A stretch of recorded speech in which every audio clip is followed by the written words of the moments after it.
Breakfast was okay, but just the bat pudding, I just can't, like, I didn't think I'd be able to eat them, and even when I tried it was just vile. Well, at least you tried it. I'm done. I don't think Louise is coping that well, actually. She's struggling already, like even now. As the day wears on, Louise can't turn to her usual snacks for comfort.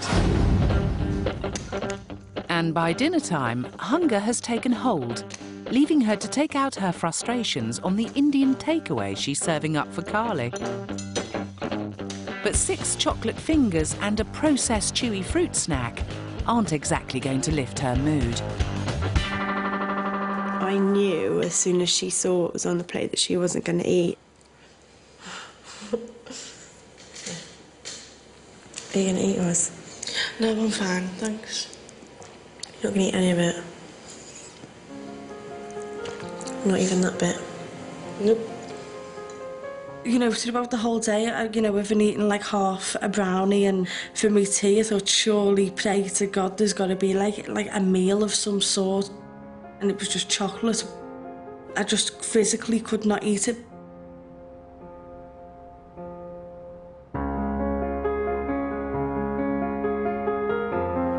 That may have been what that day was all about. I didn't want to eat, but I was trying to give myself like a quick sugar rush to give me energy, and that was obviously what was in the house at the time.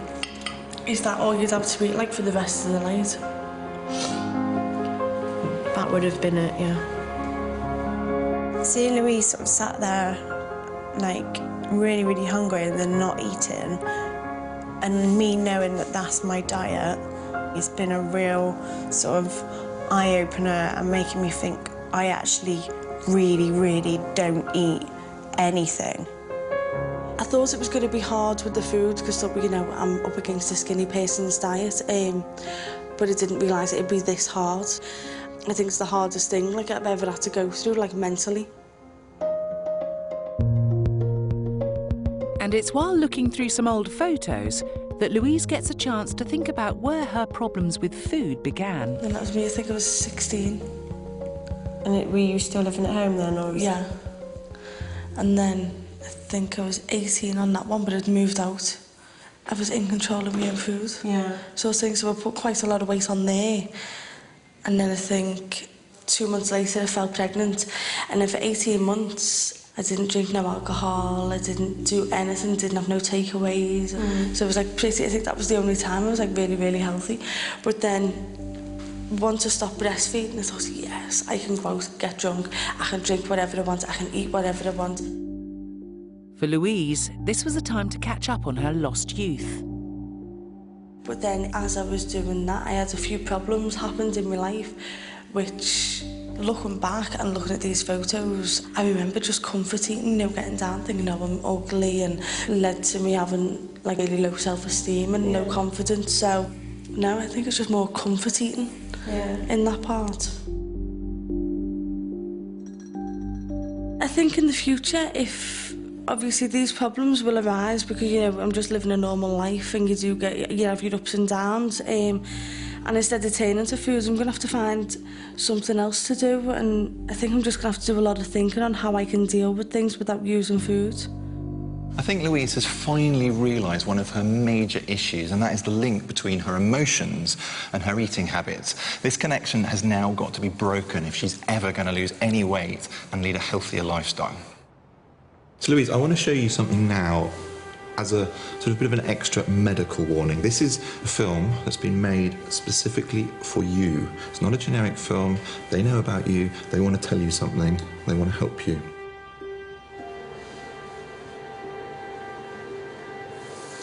Hi, I'm Laurie. I'm 30 stone, and this is my story. My weight actually started escalating when I got married the first time. I probably went from 21 stone to 30 stone in just under a year, which is a significant jump.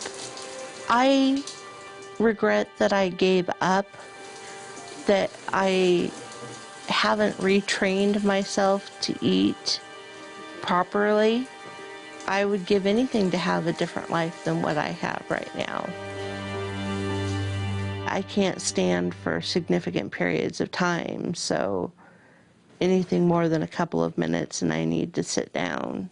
And to ease the time in the kitchen, we'll use the chair to do dishes or sitting at the stove. I like to use it while I'm waiting for the microwave. Louise, don't give up. Take care of your weight now if you can. Don't wait 20 years down the line and lose 20 years of your life when you can be living it to the fullest now. There's so many things, if I could go back, I would redo, and you've got a chance to change it now, so do it.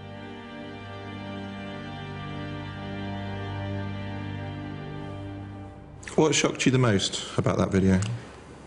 It's shocking that, you know, that she is that size and I feel sorry for her. I don't feel sorry for me because I'm doing something about it. Why has this happened? I think this has happened because I've sort of, I don't know, I've just sort of been living in like a fuzzy little world where I haven't really understood why I'm eating. I'm just eating and I'm blocking everything out.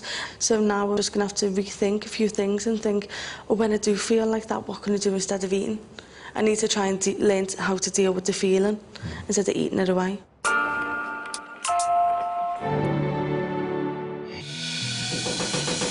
Superskinny meal skipper Carly and Supersize convenience food addict Louise have swapped diets in a bid to get them to face up to their terrible attitudes to food.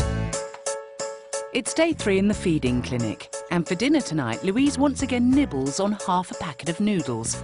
And for Carly, it's a supersized Chinese takeaway. Last bit of my noodles. I'm probably like fighting this now as to whether to put my knife and fork down or not. Got room for a little bit more if I was eating? Yeah. I could, I know I could eat more and I could, like not, probably I couldn't finish it, but... What is it that stops you? Because I don't know.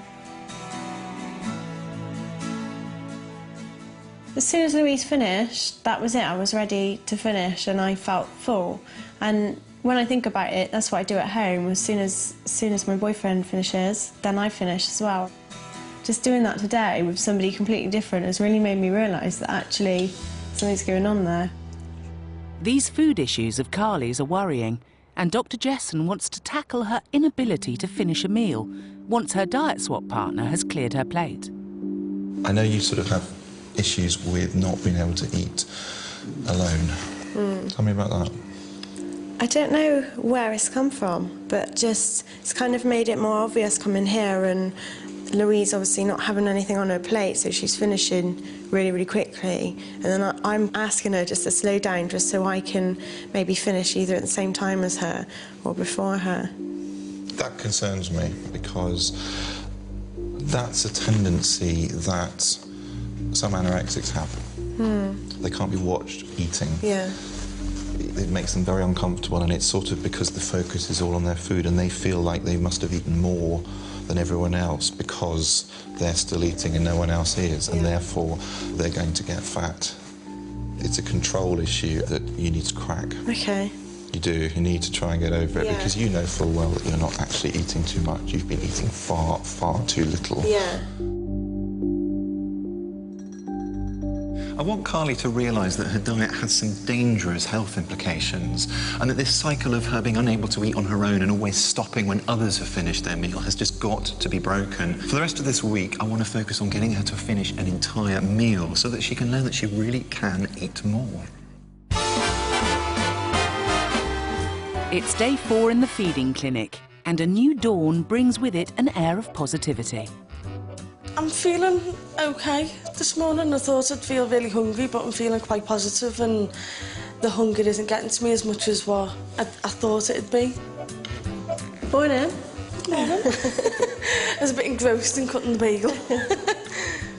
At last, Supersize Louise is sitting down to a decent breakfast of cereal with skim milk, and Superskinny Carly's facing an egg and bacon bagel. You feeling hungry? I am actually, really hungry. So far, Louise and Carly have barely eaten a meal. Could this be the end of the girls' hunger strike? You know what, I forgot how nice cereal was.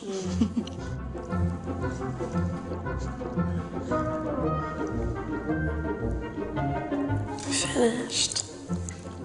I think it's the first time you've actually finished a full meal, which is quite good.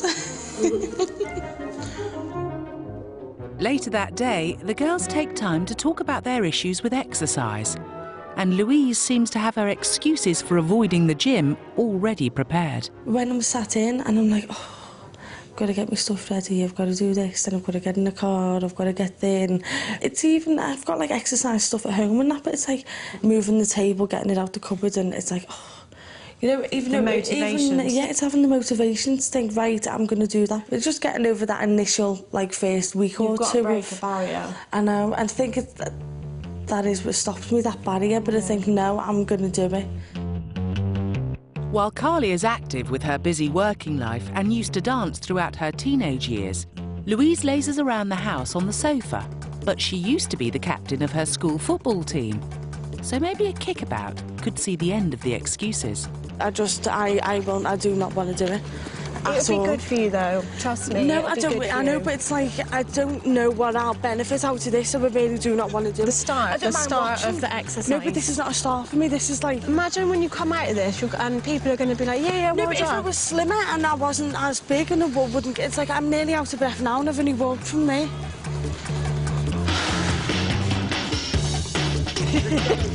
Tonight, the girls are joining a women's professional football team for a training session.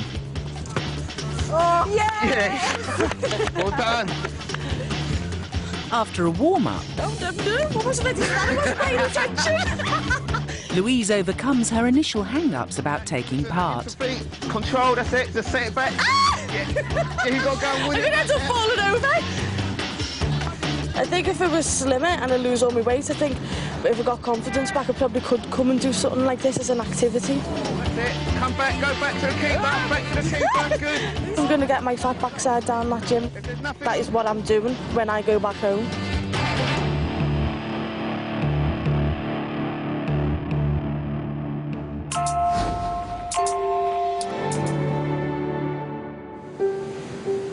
Seven weeks ago, Ashley, Morag, Roz and Fiona embarked on a course of therapy to tackle their eating disorder, anorexia nervosa. The reality is that having a little bit of cake now and again is not going to kill you. Overseeing the group's progress are consultant psychiatrist Dr. Peter Rowan and eating disorder dietitian Ursula Philpott. The course is beginning to help the group make some real changes in their lives. I have been spending more time with my parents. We just understand each other a bit better. To know that people actually do care about you suddenly is very reassuring. Yeah. I don't want to live my life in the way I live it at the moment. I want to be normal so that I can actually have my life back, and instead of wasting it all worrying about food. Wish me luck. Today the group are going to a takeaway to face their toughest challenge yet. I've brought them to a pizza restaurant where they'll be cooking and preparing and then eating high-calorie and high-fat foods. For most of us, pizzas are a treat to be enjoyed once in a while, but anorexics see them as high-stress food. Eating pizza, it's probably one of the scariest foods you could ask me to eat. Pizza is always rather synonymous with not very nice fast food, takeaway and yak. Pizza for me is something that sort of carried a fatty stigma with it. Making a pizza from scratch using high-fat ingredients will force the group to confront their controlling anxieties about the food they eat. First up, they prepare the base. Go on, It may seem very surprising to a lot of people, but anorexics in fact are foodies. Very good. They're people who actually love food.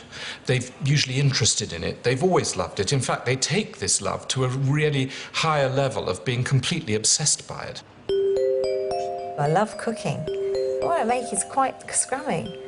Oh yeah, this is great, and put a bit of that in and mix it all up, and I'm quite good at it actually.